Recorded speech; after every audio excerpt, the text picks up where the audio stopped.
Right now we have Tom Lyman in the studio, in the living room, and thank you so much for being with us, Tom. It's a pleasure, Kevin. Great to be with you too, Bonnie. Thanks. Yeah. And you're an evangelization consultant offering Yes. training to parishes in the Archdiocese of Boston. Tell us a little bit about your work and your job and what it entails. So first of all, I love my work. It's such a grace and a blessing to be part of it. And basically, as part of the pastoral plan for the Archdiocese, Disciples in Mission, Cardinal Sean has asked us in our parishes to really create a culture of evangelization and discipleship. He often uses the term that he wants our parishes to become centers for the new evangelization, which is an awesome idea. And so the team that I am part of, we help provide some of the content for what that new evangelization will look like in our parishes here in the Archdiocese. Great. Yeah. Tom, what's a typical encounter like with a parish? Because evangelization is kind of a word that we weren't normally accustomed to in Catholic faith. So tell me what a typical encounter is like. True. So basically, where we encounter parishes is really as a part of the Disciples in Mission process. So when parishes begin to work together as collaboratives, they send to us first their pastors, parochial vicars, but then also their staffs, parish councils, and those that might be part of a pastoral plan writing team. And so what's special about this whole process is really the pastoral plan. So each collaborative of parishes are not closing or not being merged. They're rather going to remain separate parishes that have the same team of priests and staff and will work together on some level. But when they get together and write this pastoral plan, this local pastoral plan, they decide together, in prayer and in concert with their pastor, how they will evangelize and create that culture of discipleship and evangelization at their parish and in their towns. Can you talk about our call as evangelizers, as baptized Catholics? What are some of the tools that we have that we can use to help evangelize too that we might not be using right now? Sure. So as members of the baptized faithful, we are called to be disciples.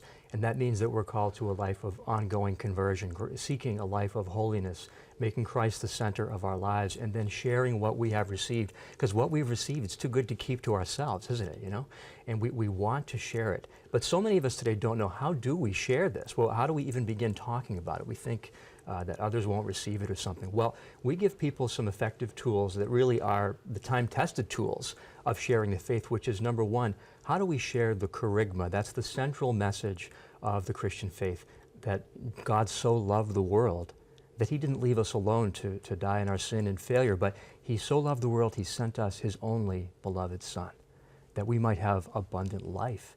And to teach people to be able to say what I just did in their own words, in their own way, and slip it into a conversation at a cocktail party, things like this, or wherever at the copier, It happened to me at a cash register in Cambridge a few weeks ago. I actually was able to do this. A guy said, "Is there any meaning to life?" he said.